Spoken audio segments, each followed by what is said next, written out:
Today's podcast is brought to you by Audible.com. Get a free audiobook download at www.audibletrial.com/geekcastradio. Over 100,000 titles to choose from for your iPhone, Android, Kindle, or MP3 player. Beyond good, beyond evil, beyond your wildest imagination.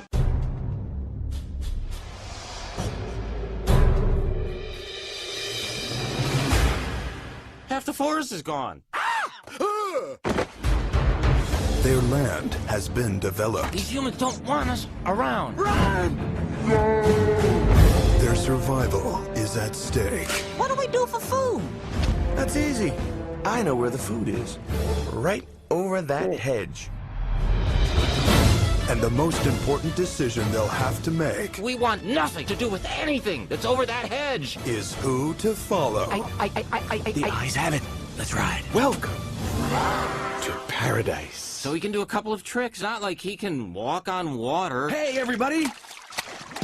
Bruce Willis. That is an SUV. It's so big. How many humans fit in there? Usually, one. Gary Shandling. Hey there, little fella. Stop it. Up here. Liking that a lot. Done. Steve Carell. I am a crazy rabbit squirrel. Behind you! William Shatner. Playing possum is what we do. Rosebud. Can I poke him? No. And Wanda Sykes. Barnhole! Skunk! Thank you, Stella. Oh, I can clear a room. This summer. Want me to show you what I do with my nuts? Very tempting, Hammy. Very tempting. From DreamWorks, the creators of Shrek and Madagascar. I'm putting my foot down. No. Hey?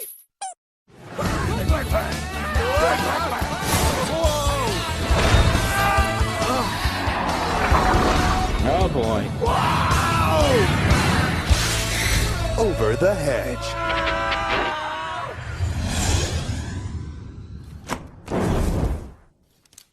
You're the devil.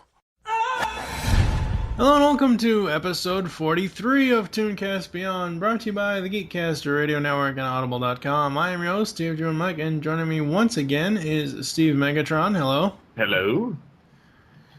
And today we are going to be jumping over the hedge. Who's Hedge? I don't know who's Hedge. To set the stage here for Over the Hedge, which is a 2006 computer-animated family action comedy film based on the characters from United Media comic strip of the same name, directed by Tim Johnson and Carrie Kirkpatrick, and produced by Bonnie Arnold. It was released in the United States on May 19th, 2006. The film was produced by DreamWorks Animation and distributed through Paramount Pictures. The film features the voices of Bruce Willis, Avril Lavigne, Gary Shandling, Steve Carell, William Shatner, Wanda Sykes, and Nick Nolte. Over the Hedge is the first DreamWorks animation movie to be distributed by Paramount Pictures. When did you first see this one?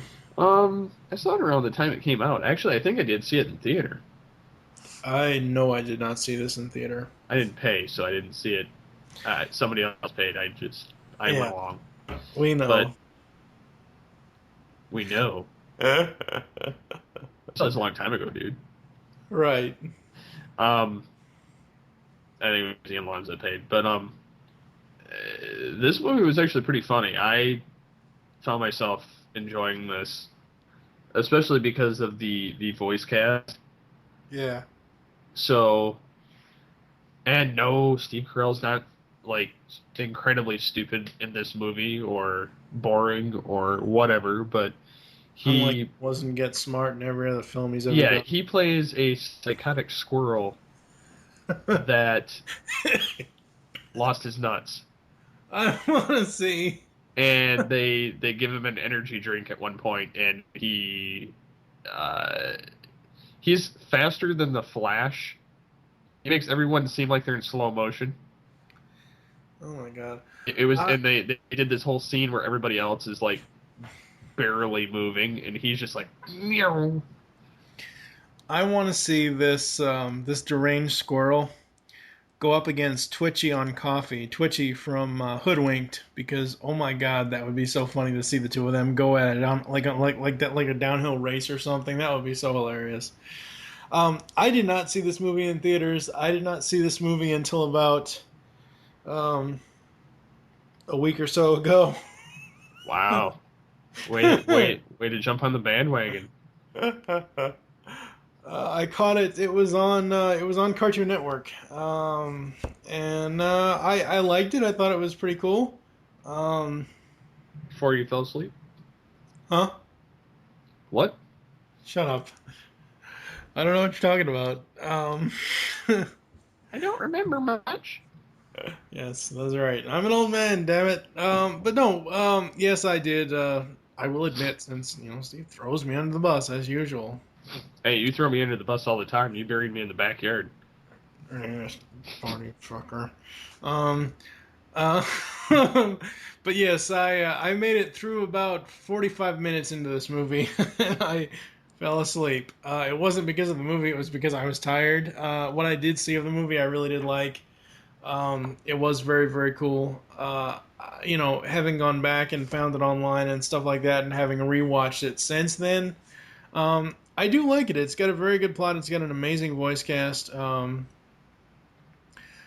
It's got actors in it that, to me, seem like they could be not full-time voice actors, but, it's more people that I can see their voices as animated characters versus what happened a couple weeks ago Under the Sea with Shark Tale. Yeah. I just can't see Will Smith as a fish. But no, the voice cast includes, as I said before, Bruce Willis, Gary Shandling, and all them. I think the voice cast for this one was pretty damn cool.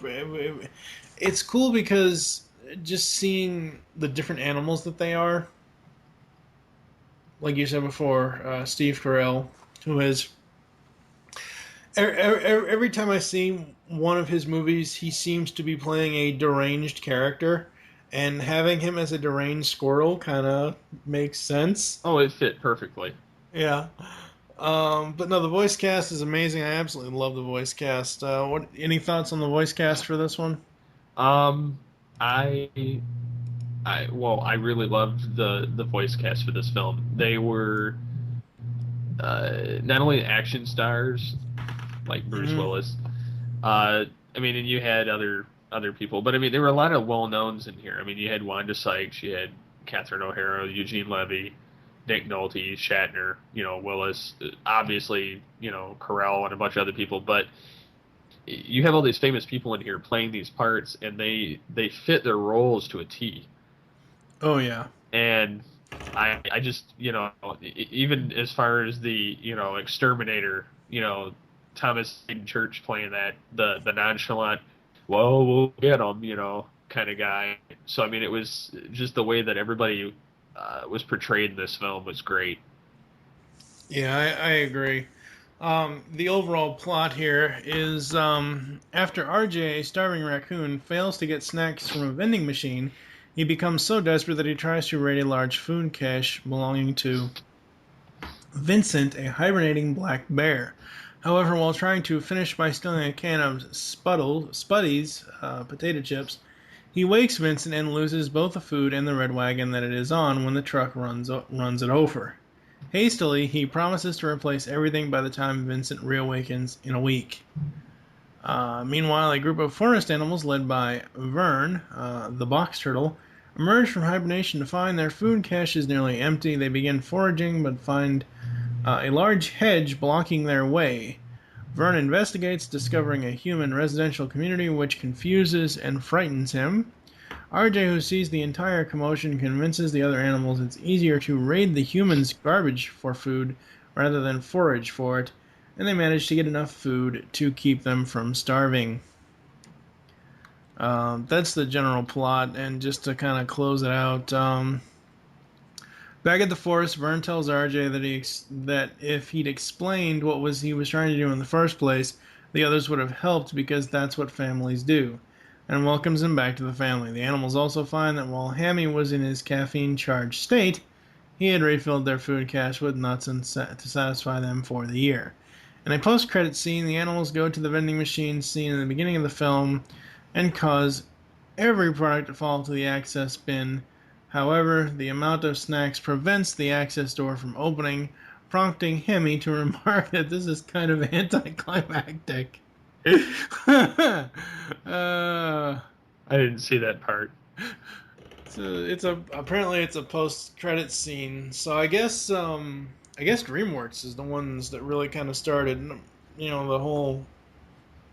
I mean, Marvel kind of really did with their live action stuff, but DreamWorks was doing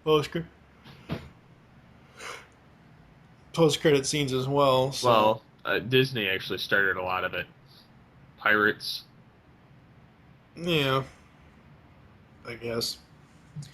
But no, Over the Hedge, I really enjoyed it for the 45 minutes of the film that I did see. I thought it was great.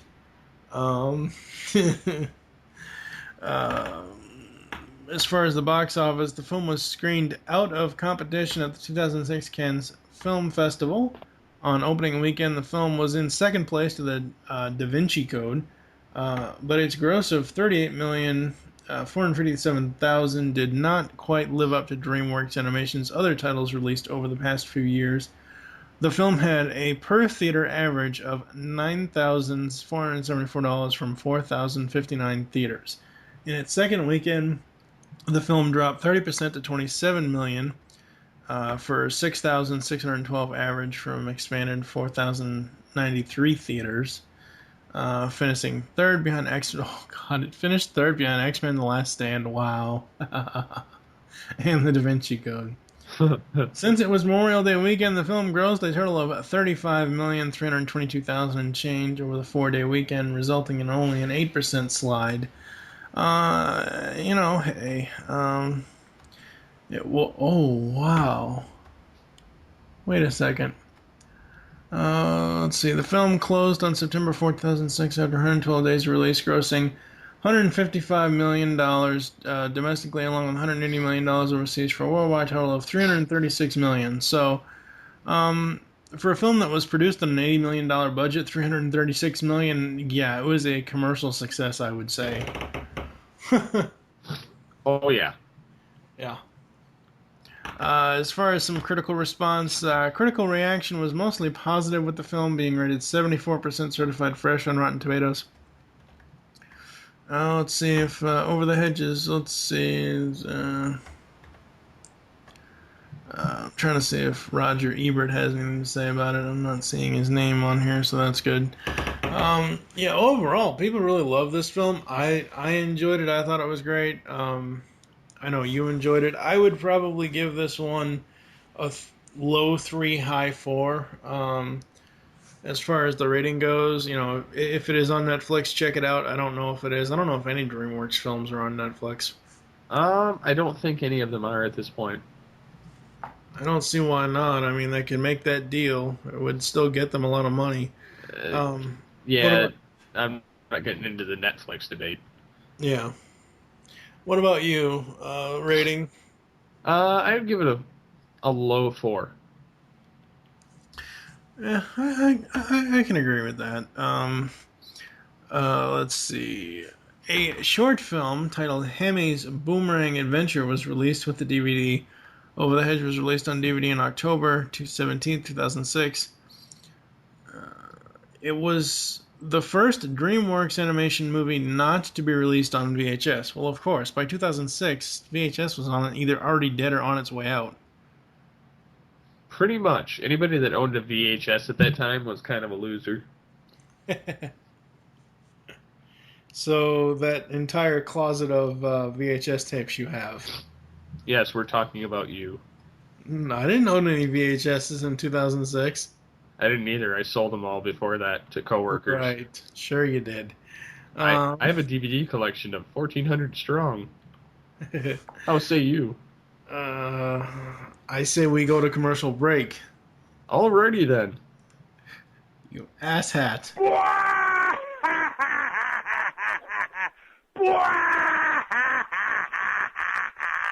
Kid? Yes. Shut up. Beyond the Night is the GCRN's latest review podcast. We are covering everything in the Knight Rider television universe, from the classic 80s TV series to the 1991 reunion film Team Knight Rider, and the 2008 relaunch series as well. So join TFG and Mike and Dion the Music Man as they go in depth in Beyond the Night, only on Geekcast Radio Network. You can find Beyond the Night in iTunes and on www.geekcastradio.com. ToonCast.com. Kid, Yes, Michael. just keep driving. Is this thing on? Oh, goody. Why, hello there. It's your dear old Uncle Joker here. I bet you're asking yourself, what could I be possibly doing here of all places? Well, I'm laughing at the fact that this new podcast presented by GCRN Radio is called Legends of the Dark Knight.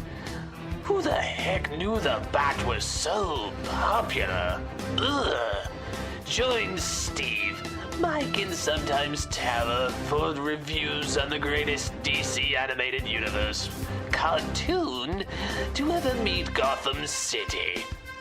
So join moi for the talk of the town, or I'll send Captain Clown after you.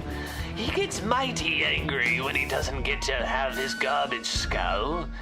So put on a nice big smile and join us for the next GeekCast Radio Network podcast, Legends of the Dark Knight.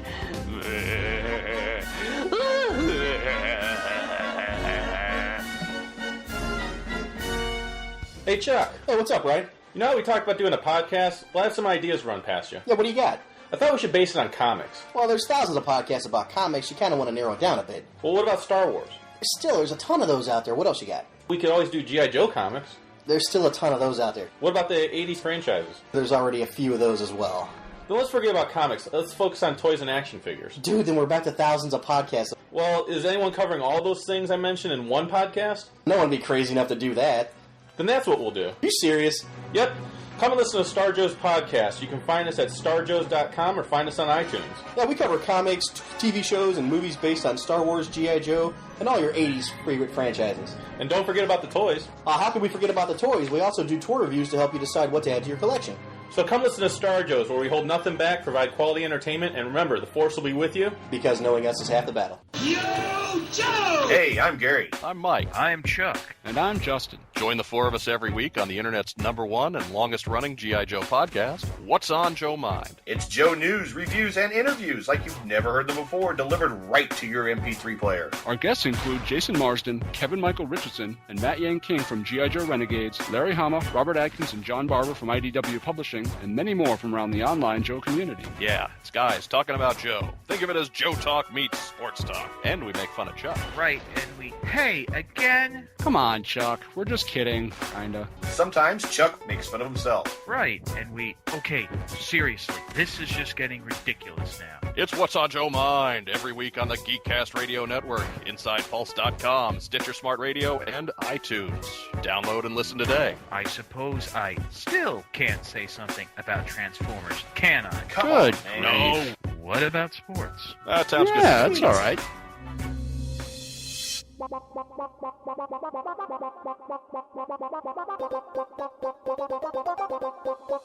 You can now hear the GeekCast Radio Network while on the go with Stitcher Smart Radio.